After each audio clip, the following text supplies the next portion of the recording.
मैं सूरज आप सभी का स्वागत करता हूँ।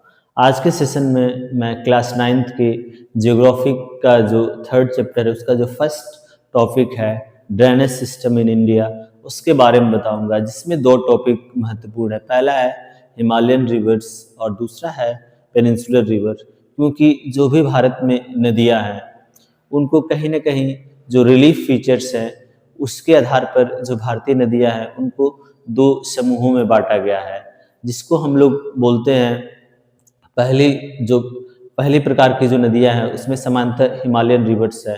उसके बाद से दूसरा जो टाइप्स है उसको बोलते हैं हम लोग पेनिनसुलर रिवर्स। तो इन्हीं दोनों जो टॉपिक्स है इस पर मैं आज के सेशन में चर्चा करूंगा या एक्सप्लेन इसको करूंगा। तो सबसे पहले बात करते हैं हिमालयन रिवर्स। हिमालयन रिवर्स की बात की जाए तो वैसी नदियां जो हिमालयन जो माउंटेन रेंजेस है उनके माध्यम से निकलती हैं और पूरे इंडिया में या चाइना में या पाकिस्तान में बहती हैं। तो ऐसे नदियों को ही हम लोग हिमालयन रिवर्स बोलते हैं। और हिमालयन रिवर्स की बात की जाए तो समांतः ये नदियां जो इनकी धारा होती है बहुत तेज होती है, क्योंकि हिमालय जो माउंटेन रेंजेस है इससे हमेशा अनवरत इसमें पानी की आपूर्ति होती रहती है। और अगर हिमालयन रिवर्स की प्रमुख नदियों की बात की जाए तो इसमें सबसे पहले नाम आता है गंगा नदी, उसके बाद से नाम आता है ब्रह्मपुत्र नदी, उसके बाद से तीसरी जो नदी है उसको बोलते हैं सिंधु नदी, जो कि हमारे लद्दाख से होते हुए पाकिस्तान को जाती है। अगर गंगा की बात की जाए तो ज़्यादातर जो गंगा रिवर है समांतर भारत से होते हुए बांग्लादेश से होते हुए बंगाल की खाड़ी में जाती है। और तीसरी जो नदी है जिसको हम लोग ब्रह्मपुत्र बोलते हैं वो सामान्यतः वो चाइना से, चीन से, तिब्बत से निकलती है और तिब्बत में बहुत ही लंबी दूरी तय करती है। उसके बाद से फिर अरुणाचल प्रदेश में दिहांग नदी के नाम से जानी जाती है। फिर उसके बाद से आती है असम में इसको ब्रह्मपुत्र नदी बोलते हैं।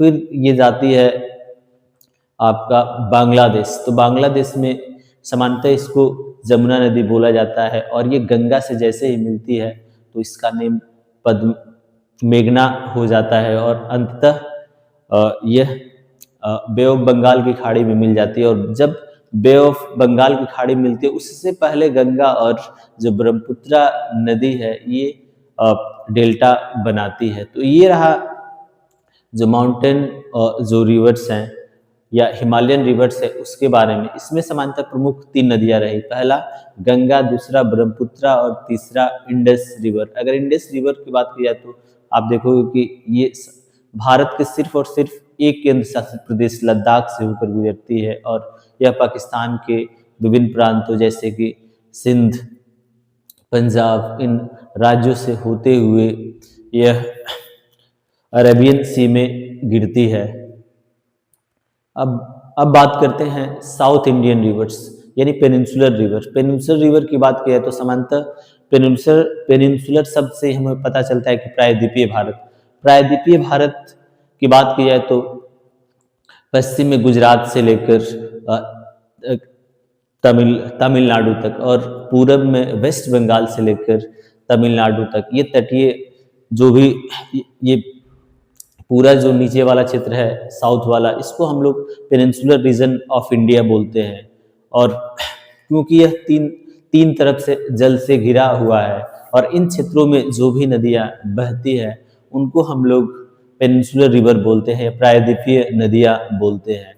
लेकिन जो प्रायद्वीपीय नदियां होती है ये कहीं ना कहीं जो हिमालयन रिवर्स है उनसे बहुत ज़्यादा डिफरेंट होती हैं, क्योंकि इसमें जो पानी की आपूर्ति है, जल की आपूर्ति है, वो हमेशा या स्थायी नहीं है।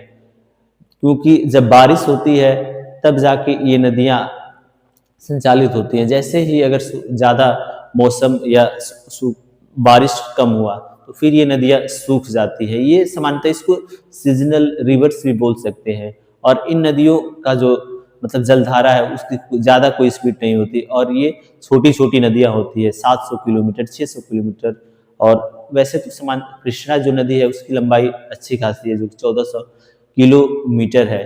लेकिन अब बात करते हैं प्रमुख नदियां जो कि दक्षिण भारत में या साउथ इंडिया में जो बहती है, उसमें आता है पहली उत्तर से अगर देखेंगे तो सबसे तो महानदी, फिर उसके बाद से उसके नीचे गोदावरी, उसके नीचे फिर कृष्णा, उसके उसके नीचे फिर कावेरी। ये सभी नदियां दक्षिण भारत की प्रमुख नदियां हैं और ये चारों नदियां सामान्यतः कहीं ना कहीं ये पूर्व दिशा में बहती हैं। और साउथ अगर नॉर्थ इंडिया के रिवर्स की बात की जाए तो सिंधु नदी वैसे तो अरेबियन सी में जाती है, उसके बाद से गंगा रिवर और ब्रह्मपुत्रा रिवर जो है वो बे ऑफ बंगाल में जाती है। अब थोड़ा सा साउथ इंडियन रिवर्स या पेनिनसुलर रिवर्स और हिमालयन रिवर्स की थोड़ा तुलना करते हैं, तो कहीं ना कहीं जो नॉर्थ इंडियन या हिमालयन रिवर्स है, इनकी लंबाई बहुत ज़्यादा होती है और इनकी जो गति होती है, जलधारा होती है, उसकी गति बहुत तेज होती है और इसलिए ये गहरी होती है। लेकिन साउथ इंडियन रिवर्स है उसमें पानी की आपूर्ति कम रहती है, उसकी स्पीड कम रहती है, इसलिए वे कहीं ना कहीं छिछली होती हैं या उनकी गहराई कम होती है और ये कम लंबी होती है, यानी ये दूरी कम तय करती है। लेकिन जो हिमालयन रिवर्स है ये बहुत ही ज़्यादा लंबी होती हैं और ये ज़्यादातर मृदा अपरदन करने काम करती है और इनकी ढलान जो होती है, इनका तट होता है वो कहीं ना कहीं स्टीप होता है, यानी सीधा होता है और इनकी गहराई बहुत ज़्यादा होती है। ये है इन दोनों जो क्षेत्र हैं, यानी कि हिमालयन रिवर्स और उसके बाद से जो पेनिनसुलर रिवर्स है, इन दोनों में बहुत सारा डिफरेंट है। धन्यवाद।